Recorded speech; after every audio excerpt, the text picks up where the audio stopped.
Performing artist under J. Bangkil. This will be followed immediately by a reenactment of the ancient Ubi Palihi ritual dance. Ladies and gentlemen, please welcome the J. Bangkil performing artists.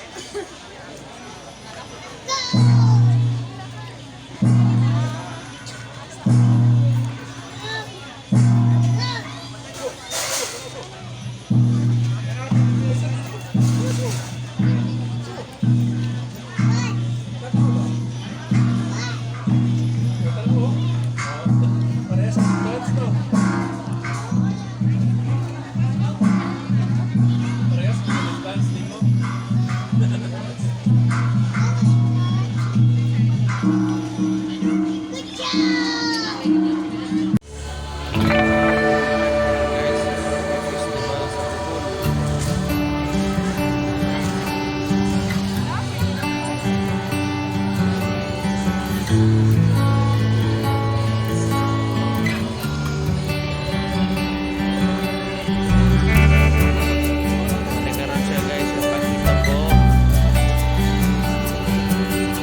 sa airport.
Our first stop is the Church of the Holy Infant Parish in Valencia.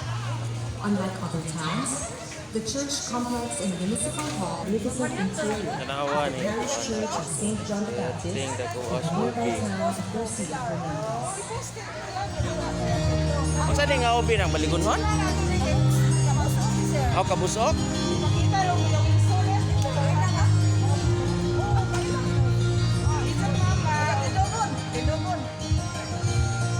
Mama ni Kuya Wilson o tatay isuon. Ay. Doon. Dapat ko mo doon. Adi, ako na doon. Sus, birthday na po ah. Hindi na nato ang pinunin niya. Kaya pili ko The 24 big wooden posts that you see today are considered by the local residents as testaments of the sacrifices Ano of their dako kay nga ancestors ubi. who carried the heavy logs from the foreign pond, painted by an inmate in 1965, features the Virgin Mary holding the child Jesus, hovering above a peaceful barangay by the sea.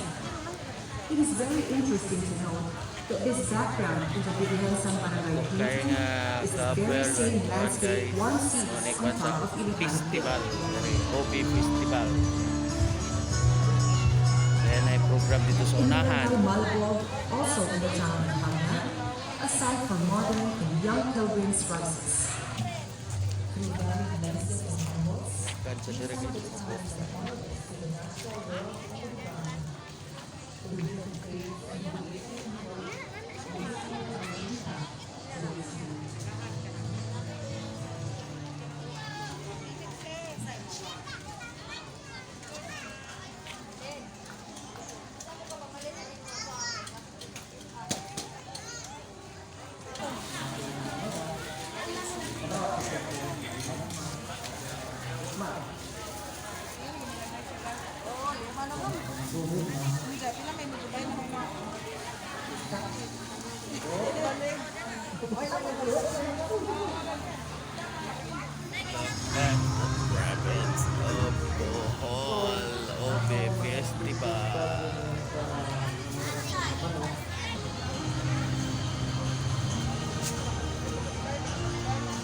LGU Dawis ni mga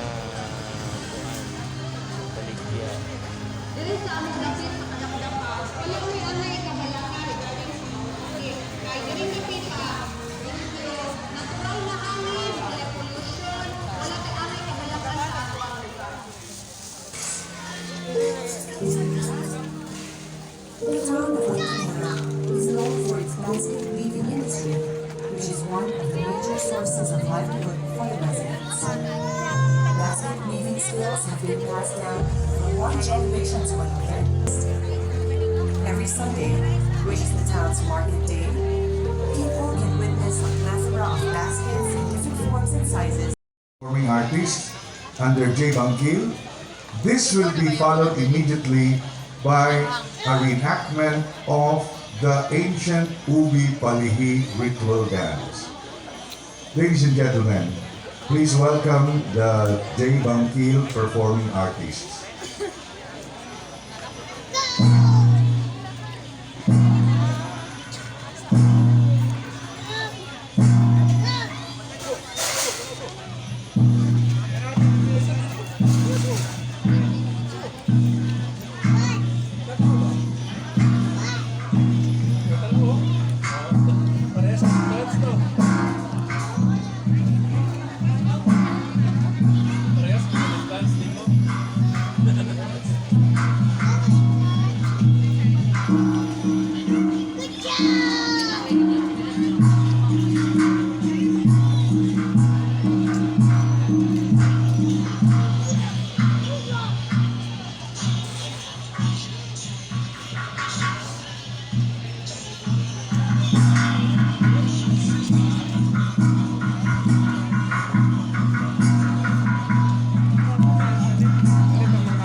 Down countless generations, Boholanos have enjoyed the benevolence of these islands as they harvest and partake of its bounty from both sea and land. Many are its blessings, giving joy to the heart, food for the soul, and strength to weary bodies. All these have been celebrated, having become part of our culture, our ancient way of life that has somehow persisted to this day. But of all these native bounties, nothing compares with our affection for the ubi, the root crop so revered it is handled with the greatest of care and considered sacred.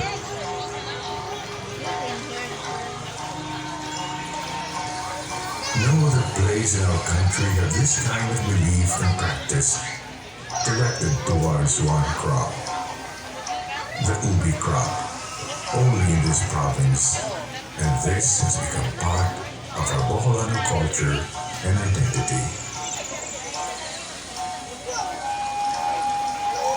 Stories from our ancestors say it was the ubi that saved our people from death and hunger resulting from a long famine. At a time when other crops in the island have failed, it was the ubi plant that survived to give us sustenance.